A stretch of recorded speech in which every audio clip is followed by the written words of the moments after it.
Hello friends, এগিয়ে চলো 2.0 সকলকেই স্বাগত। আজ আমরা নিয়ে চলে এসেছি বায়োলজি সিরিজ নিয়ে, যেখানে আজ আমরা আলোচনা করব সেল অর্থাৎ কোষ সম্পর্কে। তো আমরা এর আগে কিন্তু অলরেডি কয়েকটি ভিডিও বানিয়ে দিয়েছি, কয়েকটি চ্যাপ্টার শেষ হয়ে গেছে। যারা দেখেননি অবশ্যই দেখে নেবেন, লিঙ্ক ডিসক্রিপশন বক্সে থাকবে, তাছাড়া প্লে লিস্টের মধ্যেও আপনারা পেয়ে যাবেন। তো আজকে আমরা যতটুকু আলোচনা করব আশা করছি এর বাইরে কোনো কোশ্চেন এক্সামে আসবে না। তো প্রথম থেকে শেষ পর্যন্ত দেখতে থাকুন, আর আমাদের চ্যানেলে নতুন হলে চ্যানেলকে কিন্তু সাবস্ক্রাইব করতে ভুলবেন না। তো চলুন শুরু করা যাক, আর কোনো টাইম ওয়েস্ট করছি না। ফার্স্টেই কিন্তু আছে কোষ। তো কোষ সম্পর্কে আমরা কয়েকটি তথ্য দেখব, তারপরেই কোষের প্রকার নিয়ে আলোচনা করব। তো সমস্ত প্রকার জীবদেহে কিন্তু এক বা একাধিক কোষ থাকে। কিছু জীবদের ক্ষেত্রে একটি কোষ থাকে, আবার কিছু কিছু জীবদের ক্ষেত্রে কিন্তু একাধিক কোষ থাকে। তো একটি মাত্র কোষ নিয়ে গঠিত কারা, যা প্রোটোজোয়া, ব্যাকটেরিয়া, এককোষী শৈবাল, এদের দেহে কিন্তু একটি মাত্র কোষ থাকে। আর কিছু উদ্ভিদ আর প্রাণী আছে যারা উন্নত ধরনের, তাদের দেহে কিন্তু এক বা একাধিক কোষ থাকে। যেমন একজন প্রাপ্তবয়স্ক মানুষের দেহে প্রায় 6 লক্ষ কোটি থেকে 10 লক্ষ কোটি কিন্তু কোষ থাকে। আর জীবদেহের যে সমস্ত জৈবিক কাজকর্ম আছে, যেমন পরিপাক, পুষ্টি, শোষণ, রেচন, বৃদ্ধি, জনন, এই সমস্ত কিছু কিন্তু কোষের মধ্যেই সম্পন্ন হয়। তো এই কারণে কিন্তু কোষকে জীবের গঠনগত কার্যগত একক বলা হয়। এখানে কিন্তু কোষের সংজ্ঞা সুন্দরভাবে দেয়া আছে। কি বলছে? প্রভেদক ভেদ্য আবরণী বেষ্টিত প্রোটোপ্লাজম নির্মিত সব প্রজননশীল জীবদেহের গঠনমূলক এবং জীবজ ক্রিয়ামূলক এককে কিন্তু কোষ বলে। আর জীববিজ্ঞানের একটি শাখায় কোষ নিয়ে আলোচনা করা হয়, তো সেই শাখাকে কি বলে? সাইটোলজি। এটা কিন্তু ইম্পর্টেন্ট, মনে রাখবেন। তাছাড়া ফার্স্ট কোষ আবিষ্কার করেন কে? Robert Hooke. মনে রাখবেন, ইম্পর্টেন্ট, ফার্স্ট কোষ আবিষ্কার করেন কে? Robert Hooke. তিনি যে কোষ আবিষ্কার করেন সেটা দেখা গেছে মৃত কোষ। রবার্ট হুক কোষ এই যে আবিষ্কার করেন, এটা কত সাল? 1665 সালে কিন্তু তিনি কোষ আবিষ্কার করে দেখেছেন, সেটা মৃত কোষ। এবং পরবর্তীকালে লিউয়েনহক 1674 সালে প্রথম জীবিত কোষ আবিষ্কার করেন। তো প্রথম অর্থাৎ ফার্স্ট জীবিত কোষকে আবিষ্কার করেন লিউয়েনহক। কত সাল? 1674। 1665 সালে রবার্ট হুক কোষ আবিষ্কার করেন, সেটা মৃত কোষ। তিনি কিন্তু ফার্স্ট কোষ আবিষ্কার করেন। তো এই পয়েন্টগুলো মনে রাখবেন, যেগুলো পয়েন্ট আকারে দেওয়া আছে, অবশ্যই ইম্পর্টেন্ট, এক্সামে কিন্তু দিয়ে দিতে পারে। নেক্সট আমরা দেখে নেব কয়েকটি কোশ্চেন যেগুলো কিন্তু কোষ থেকে আসে। যেমন সর্ববৃহৎ একক কোষ, এখানে কিন্তু বোঝানোর কিছুই নেই, শুধুমাত্র আপনাদের পয়েন্টগুলো মনে রাখতে হবে। সর্ববৃহৎ একক কোষ কোনটি? উট পাখির অনিষিক্ত ডিম। সবচেয়ে ছোট কোষ কোনটি? মাইক্রোপ্লাজমা গ্যালিসেপ্টিকা। যার আকার কত? এটাকে পিপিএলও বলা হয়, যার আকার কত? 10 মাইক্রোমিটার। 10 মাইক্রোমিটার কিন্তু এই আকার, সবচেয়ে ছোট কোষ। সর্ববৃহৎ মানুষ্য কোষ কোনটি? ডিম্বাশয়। আকার কত? প্রায় 0.1 মিলিমিটার। এবং সর্বদীর্ঘ মানুষ্য কোষ কোনটি? স্নায়ু কোষ অর্থাৎ নিউরন কিন্তু সর্বদীর্ঘ, সবচেয়ে দীর্ঘ মানুষ্য কোষ। তাছাড়া সর্বক্ষুদ্র মানুষ্য কোষ হিউম্যান ব্লাড সেল অর্থাৎ লোহিত রক্তকণিকা কিন্তু সর্বক্ষুদ্র মানুষ্য কোষ। এবং একমাত্র প্রাথমিক কোষ যেটা নড়াচড়ার জন্য দায়ী, সেই কোষটির নাম কি? পেশি কোষ। তো এই পয়েন্টগুলো অবশ্যই মনে রাখবেন, এর থেকে কিন্তু এক্সামে কোশ্চেন দেখা গেছে। তো এরপর আমরা চলে যাব কোষের প্রকার নিয়ে। এখান থেকে কিন্তু আমরা মূল টপিকে ঢুকছি। তো নিউক্লিয়াসের গঠনের উপর ভিত্তি করে কিন্তু বিজ্ঞানী ডগ হার্টি কত সালটা একবার জেনে রাখুন। 1957 সাল কিন্তু দেয় না এক্সামে, তবু একবার জেনে রাখা উচিত। 1957 সালে বিজ্ঞানী ডগ হার্টি কিন্তু নিউক্লিয়াসের গঠনের উপর ভিত্তি করে কোষকে দুভাগে ভাগ করেছেন: আদি কোষ বা প্রোক্যারিওটিক কোষ, আদর্শ কোষ বা ইউক্যারিওটিক কোষ। তাছাড়া আধুনা কোষীয় নিউক্লিয়াসের সংগঠনের উপর ভিত্তি করে কোষকে 3 ভাগে ভাগ করা যায়। কি কি? প্রোক্যারিওটিক কোষ, মেসোক্যারিওটিক কোষ, ইউক্যারিওটিক কোষ। তো এখানে কিন্তু আমাদের মেসোক্যারিওটিক কোষ লাগে না, সাধারণত এক্সামে আসে না। আমাদের কিন্তু প্রোক্যারিওটিক কোষ এবং ইউক্যারিওটিক কোষ, এই দুটো কোষ পড়লে কাজ হয়ে যায়। তো আমরা প্রোক্যারিওটিক কোষ এবং ইউক্যারিওটিক কোষ সম্পর্কে ডিটেলস আলোচনা করব, চলুন দেখা যাক। তো প্রোক্যারিওটিক কোষ আর ইউক্যারিওটিক কোষ দেখার আগে আমরা আর একটি জিনিস দেখে নেব, যেটা কিন্তু আমাদের চ্যানেলে থেকে লঞ্চ করা হয়েছে WBCS প্রিলিমস 2022-এর জন্য কারেন্ট অ্যাফেয়ার্সের একটি কোর্স, যেটার দাম মাত্র 50 টাকা রাখা হয়েছে। সকলের কথা ভেবেই কিন্তু এই দামটা রাখা হয়েছে। এখানে আপনারা কি কি পাবেন, জানুয়ারি 2021 থেকে ফেব্রুয়ারি 2021 এর টোটাল কারেন্ট অ্যাফেয়ার্স, তাছাড়া budget related, economy survey related সমস্ত কারেন্ট অ্যাফেয়ার্স, গভর্নর CM মিনিস্টারের লিস্ট এর সাথে অ্যাড করা আছে, এবং WBPSI এর জন্য যে সমস্ত স্পেশাল কারেন্ট অ্যাফেয়ার্সগুলো চ্যানেলের তরফ থেকে করানো হয়েছিল সেগুলো কিন্তু এর মধ্যে আপনারা পেয়ে যাবেন।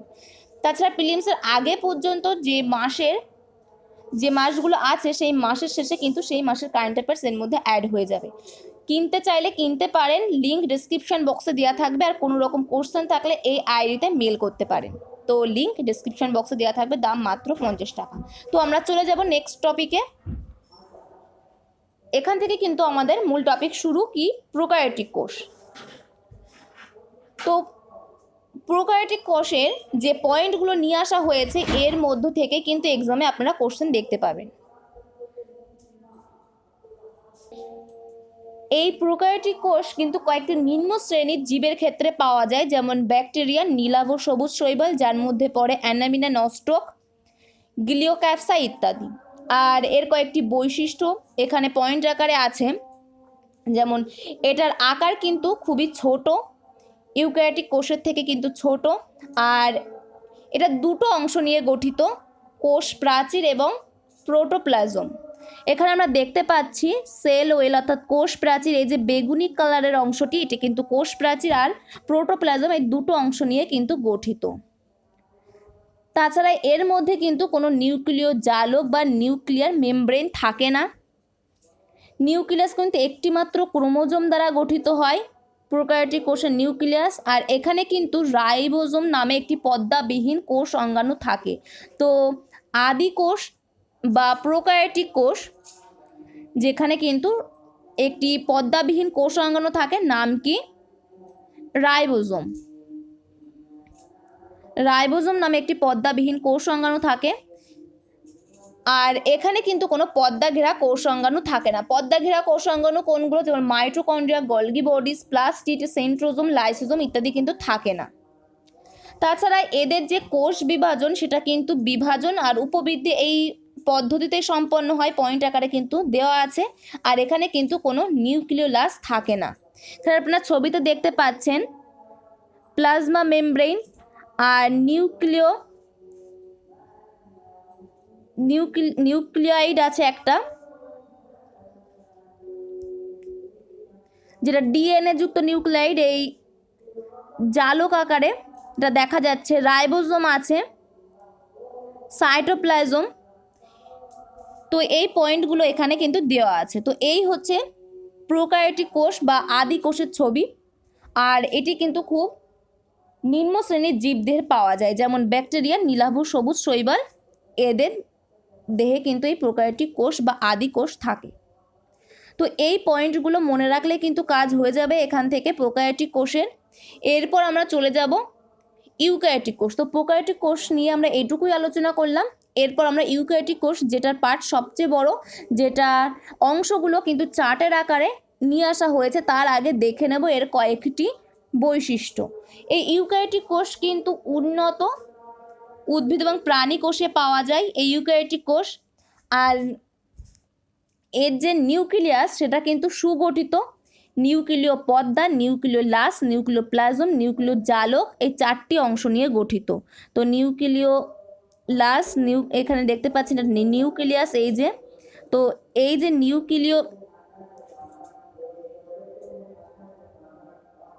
নিউক্লিওলাস আছে, নিউক্লিওপ্লাজম, নিউক্লিয় জালক, এই যে অংশ ভিতরের যে অংশগুলো দেখা যাচ্ছে জালক আকারের, এগুলো কিন্তু নিউক্লিয় জালক, এই চারটি অংশ নিয়ে গঠিত। তাছাড়া সাইটোপ্লাজমে পর্দা ঘেরা কোষ অঙ্গাণু থাকে,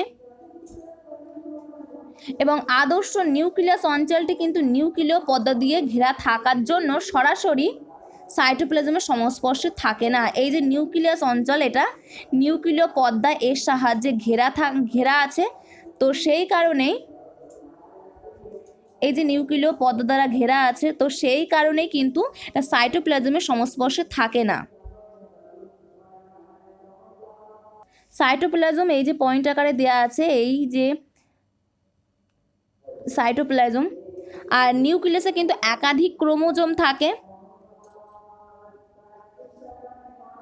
তাছাড়া পয়েন্ট আকারে দেওয়া আছে আদর্শ কোষের কিন্তু আদর্শ কোষ বা ইউক্যারিওটিক কোষ এর কিন্তু কোষ বিভাজন মাইটোসিস আর মায়োসিস এই পদ্ধতিতে সম্পন্ন হয়। তো এখানে আপনারা দেখতে পাচ্ছেন vacuole, ribosome,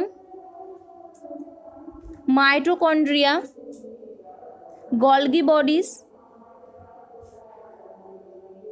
lysosome, centrosome, microtubule, plasma membrane. তো এগুলো নিয়ে কিন্তু আমরা ডিটেলসে আলোচনা করব। তো এই হচ্ছে আদর্শ কোষ বা ইউক্যারিওটিক কোষের কয়েকটি বৈশিষ্ট্য। আর এটা কোথায় দেখা যায়? উন্নত ধরনের উদ্ভিদ আর প্রাণী কোষে দেখা যায়। এরপর আমরা এর ভাগগুলো দেখে নেব। তো ইউক্যারিওটিক কোষকে কিন্তু তিনটি অংশে ভাগ করা যায়: কোষ প্রাচীর, কোষ পর্দা, প্রোটোপ্লাজম। প্রোটোপ্লাজমকে আবার দুভাগে ভাগ করা যায়। তো এখানে আমরা মোট ডিটেলস আলোচনা করব এই অংশটুকু। আর এই চার্ট দেখার সময় এদের কাজগুলো একবার আমরা জেনে নেব। যেমন কোষ প্রাচীর, এর কাজ কি? কোষের যে সজীব অংশ সেটাকে রক্ষা করা। তো কোষ প্রাচীর আমরা এখানে দেখেছি, এটাকে কিন্তু কোষ প্রাচীর বলে। কোষের যে সজীব অংশের মধ্যে যে অংশ সেটাকে কিন্তু রক্ষা করা এই কোষ প্রাচীরের কাজ। কোষ পর্দা, এটা কিন্তু প্রোটোপ্লাজমকে রক্ষা করে। প্রোটোপ্লাজমকে কিন্তু রক্ষা করে এই কোষ পর্দা। প্রোটোপ্লাজম যেটা দুটি অংশ নিয়ে গঠিত। প্রোটোপ্লাজম কোনটা হয়? যেটা কোষ পর্দা ঘেরা, কোষ মধ্যস্থ সজীব অংশ, সেটাই হচ্ছে প্রোটোপ্লাজম, যার দুটি অংশ, নিউক্লিয়াস আর সাইটোপ্লাজম। নিউক্লিয়াস আবার চারটি অংশে গঠিত: নিউক্লিয় পর্দা, নিউক্লিয় লাস, নিউক্লিয় প্লাজম, নিউক্লিয় জালক। আর সাইটোপ্লাজম তিনটি অংশে গঠিত। কি কি? ভ্যাকুয়াল, কোষ অঙ্গাণু, নির্জীব বস্তু বা এরগাস্টিক পদার্থ। যেখানে কোষ অঙ্গাণুর আবার কয়েকটি ভাগ আছে, যে ভাগগুলো কিন্তু ভেরি ভেরি ইম্পর্টেন্ট। এখান থেকে কিন্তু কোশ্চেন আসে। আর তাছাড়া এখানে যে আমরা ইউক্যারিওটিক আর প্রোক্যারিওটিক কোষের কয়েকটি বৈশিষ্ট্য দেখলাম, যদি কোনো কোশ্চেন আসে তো এর মধ্যে আপনারা পেয়ে যাবেন। আর এই চ্যাপ্টারের উপর থেকে যে কোশ্চেনগুলো আসে সেটা centrosome, endoplasmic reticulum, plastid, mitochondria, ribosome, lysosome, Golgi bodies, এই ভাগগুলো থেকে কিন্তু কোশ্চেন আসে। তো এগুলো আমরা ডিটেলস আলোচনা করব। তো ফার্স্টে কিন্তু আমরা আলোচনা করব সেন্ট্রোজোম সম্পর্কে। তো পয়েন্ট আকারে দেয়া আছে সেন্ট্রোজোম। এটা আবিষ্কার করেন কে? টি বোভেরি। টি বোভেরি কিন্তু সেন্ট্রোজোম আবিষ্কার করেছেন।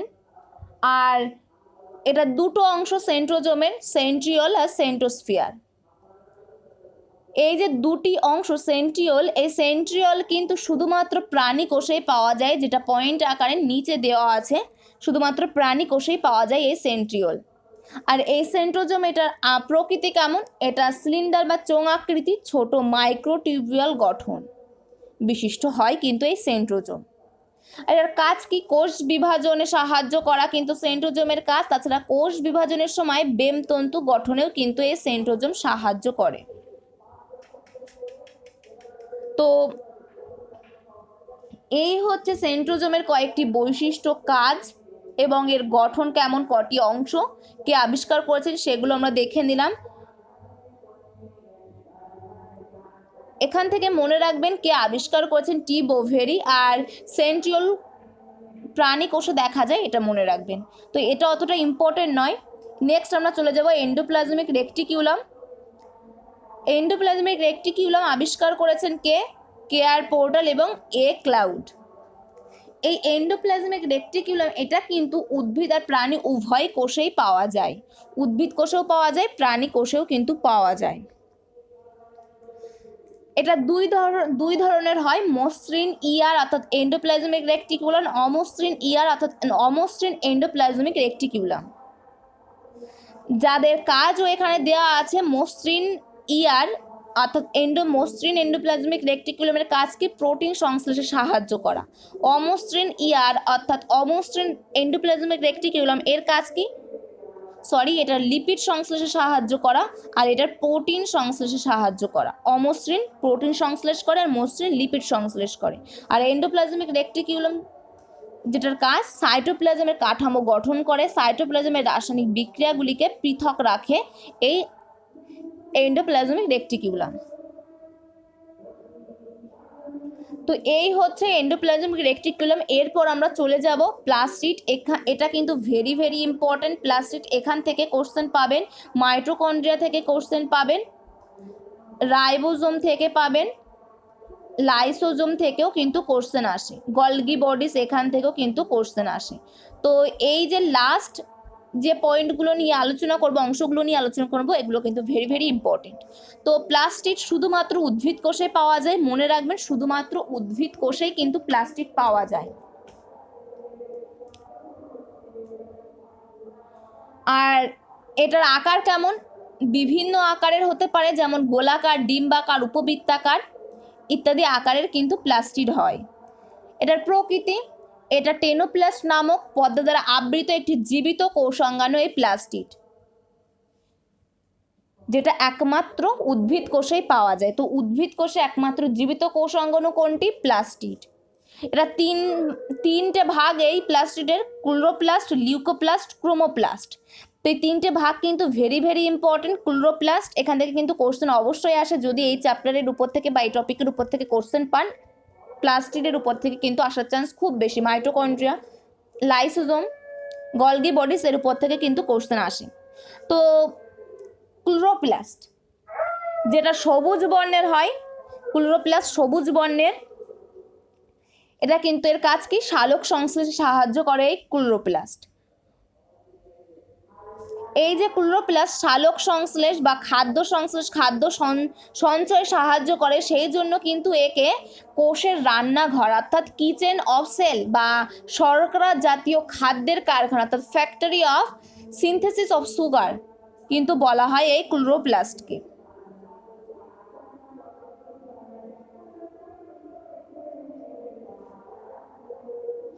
আর তারপর আছে লিউকোপ্লাস্ট।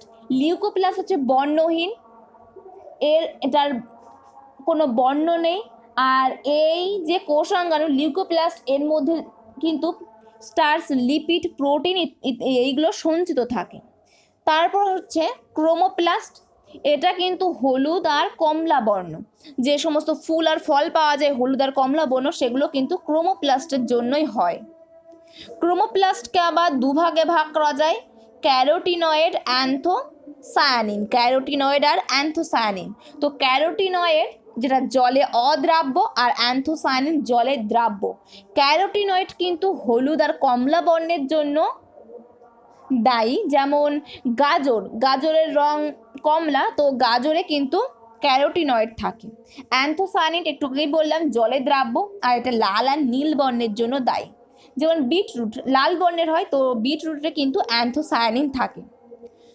আর এখানে তো আমরা দেখলাম, এটা কিন্তু ইম্পর্টেন্ট, কিচেন অফ সেল কাকে বলা হয়? ক্লোরোপ্লাস্টকে বলা হয় কিচেন অফ সেল। আর ক্রোমোপ্লাস্ট কি কাজে সাহায্য করে? ক্লোরোপ্লাস্ট দেখলাম খাদ্য সঞ্চয়ে সাহায্য করে।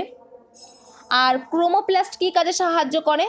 ফুল ও ফলের বর্ণ গঠনে সাহায্য করে, পরাগ মিলনে কিন্তু সাহায্য করে। আর লিউকোপ্লাস্ট খাদ্যবস্তুর সঞ্চয়ে সাহায্য করে। আর টমেটোর বর্ণ লাল, সেটা কি কারণে? লাইকোপেন এর কারণেই কিন্তু টমেটোর বর্ণ লাল, সেটা হয় লাইকোপেনের কারণে। আর এই যে প্লাস্টিড, এই শব্দটি প্রথম প্রচলন করেন কে? বিজ্ঞানী হেকেল প্রথম কিন্তু প্রচলন করেন। কত সাল? 1866 সালে কিন্তু বিজ্ঞানী হেকেল প্রথম এই প্লাস্টিক শব্দটি প্রচলন করেন। আর এই যে তিনটে ভাগ আছে, ক্লোরোপ্লাস্ট, লিউকোপ্লাস্ট, ক্রোমোপ্লাস্ট এই তিনটে ভাগ করেছেন কিন্তু বিজ্ঞানী শিম্পারেটা 1885 সালে। তো এই হচ্ছে প্লাস্টিড। এর মধ্যে এই যে ভাগ তিনটে বললাম, কোনটির কি বর্ণ এবং কোন যেমন গাজর, এটার মধ্যে কি থাকে ক্যারোটিনয়েড, এটা ইম্পর্টেন্ট। বিটরুট, এর মধ্যে কি থাকে অ্যান্থোসায়ানিন, ইম্পর্টেন্ট। আর এদের রং কেমন, ক্যারোটিনয়েড হচ্ছে হলুদ এবং কমলা বর্ণের জন্য দায়ী, অ্যান্থোসায়ানিন হচ্ছে লাল আর নীল বর্ণের জন্য দায়ী, ক্লোরোপ্লাস্ট যেটা সবুজ বর্ণ সালোক সংশ্লেষ ঘটায়, লিউকোপ্লাস্ট এটা বর্ণহীন, এর মধ্যে কিন্তু স্টার্চ বা অ্যামাইনোপ্লাস্ট, লিপিড, ইলায়োপ্লাস্ট আর প্রোটিনোপ্লাস্ট ইত্যাদি সঞ্চিত থাকে। তো এই হচ্ছে প্লাস্টিড। এরপর আমরা দেখে নেব মাইটোকন্ড্রিয়া, যেটাও কিন্তু ইম্পর্টেন্ট। মাইটোকন্ড্রিয়া কিন্তু উদ্ভিদ আর প্রাণী উভয় কোষেই পাওয়া যায়। মাইটোকন্ড্রিয়া যেটা উদ্ভিদ আর প্রাণী উভয় কোষেই পাওয়া যায়। আবিষ্কার করেছেন কে, বিজ্ঞানী আল্টমান, এবং নামকরণ করেছেন কে মাইটোকন্ড্রিয়ার, বিজ্ঞানী কার্ল বেন্ডা। তাছাড়া এর প্রকৃতি কেমন, এটা ডিএনএ যুক্ত একটা জীবিত কোষ অঙ্গাণু, যেটা দুটো পর্দা থাকে, একটা অন্তঃপর্দা একটা বহির্পর্দা। অন্তঃপর্দা হচ্ছে বৃন্তযুক্ত আর বহির্পর্দা হচ্ছে বৃন্তহীন দানা থাকে বহির্পর্দায়। আর এই যে ভিতরের পর্দা অন্তঃপর্দায় এর যে ভাঁজ সেগুলোকে কিন্তু ক্রিস্টি বলে। এটা কিন্তু ভেরি ভেরি ইম্পর্টেন্ট। ক্রিস্টি গঠন করে কিন্তু ভিতরের পর্দা মাইটোকন্ড্রিয়া। মাইটোকন্ড্রিয়ার যে অন্তঃপর্দা বা ভিতরের পর্দা তার ভাঁজ সেগুলোকে কিন্তু ক্রিস্টি বলে। Very very important. উদ্ভিদ এবং প্রাণী উভয় কোষেই পাওয়া যায়। আকার কেমন, দণ্ডাকার, সূত্রাকার, গোলাকার। কাজ কি, কোষীয় শ্বসন ঘটায়, এটিপি সংশ্লেষ করে। এই যে এটিপি যেটা কোষের প্রধান শক্তির উৎস, এটা সংশ্লেষ ঘটায় বলেই কিন্তু একে কোষের শক্তিঘর বা কোষের শক্তির আধার বলা হয়। এটা কিন্তু ভেরি ভেরি ইম্পর্টেন্ট। তো ক্রিস্টি গঠন করে মাইটোকন্ড্রিয়া, এর অন্তঃপর্দার যে ভাঁজ সেটাকে ক্রিস্টি বলে। কোষের শক্তির আধার বা শক্তির ঘর কিন্তু মাইটোকন্ড্রিয়াকে বলা হয়। এটিপি সংশ্লেষ করে কে, মাইটোকন্ড্রিয়া। এগুলো অবশ্যই মনে রাখবেন, ভেরি ভেরি ইম্পর্টেন্ট। আর এটা কিন্তু জীবিত কোষ অঙ্গাণু, ডিএনএ থাকে। এই হচ্ছে মাইটোকন্ড্রিয়ার বৈশিষ্ট্য, কাজ, কে আবিষ্কার করেছেন, এগুলো আমরা দেখে নিলাম।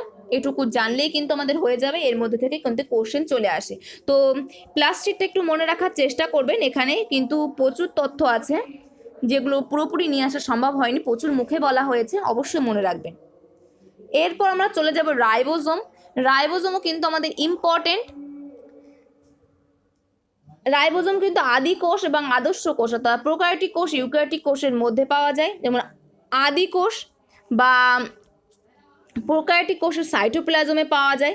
আমরা দেখেছি রাইবোজোম নামে একটা পর্দাবিহীন কোষ অঙ্গাণু থাকে, কিন্তু কোনো পর্দা ঘেরা কোষ অঙ্গাণু থাকে না। পর্দা ঘেরা কোষ অঙ্গাণু কোনগুলো, mitochondria, Golgi bodies, plastid, centrosome, lysosome ইত্যাদি। কিন্তু প্রোক্যারিওটিক কোষে বা আদি কোষে থাকে না, শুধুমাত্র রাইবোজোম নামে একটি পর্দাবিহীন কোষ অঙ্গাণু থাকে। তো সেটা কোথায় থাকে, সাইটোপ্লাজমে থাকে।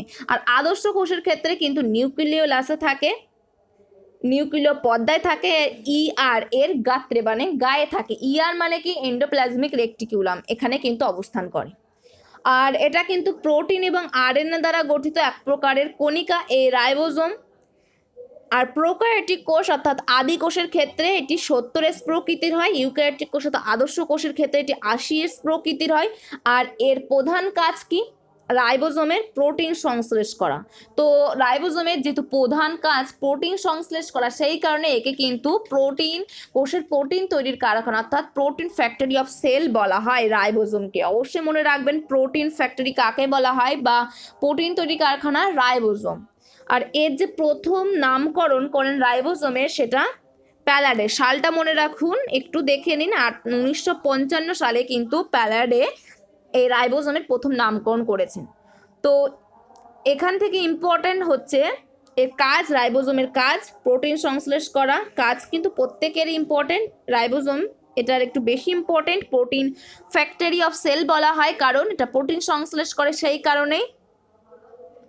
আর প্রোক্যারিওটিক কোষের ক্ষেত্রে 70S প্রকৃতির আর ইউক্যারিওটিক কোষের ক্ষেত্রে 80S প্রকৃতির। এগুলো মনে রাখলে কিন্তু আমাদের চলে যাবে। আর একটি মনে রাখবেন, প্রোক্যারিওটিক কোষ আর আদি কোষের ক্ষেত্রে কিন্তু রাইবোজোম নামে একটা পর্দাবিহীন কোষ অঙ্গাণু থাকে। এটা কিন্তু ইম্পর্টেন্ট। Next lysosome. লাইসোজোম আবিষ্কার করেন কে? দে ডুভে কত সাল? 1955। আর এটি মূলত প্রাণী কোষে পাওয়া যায় লাইসোজোম। এটাকে কিন্তু সুইসাইড ব্যাগ বা আত্মঘাতী থলি বলে। সুইসাইডিয়াল ব্যাগ বা আত্মঘাতী থলি বলে। ভেরি ভেরি ইম্পর্টেন্ট, অবশ্যই মনে রাখবেন। সুইসাইড ব্যাগ কাকে বলে? লাইসোজোমকে। কেন বলে? কারণ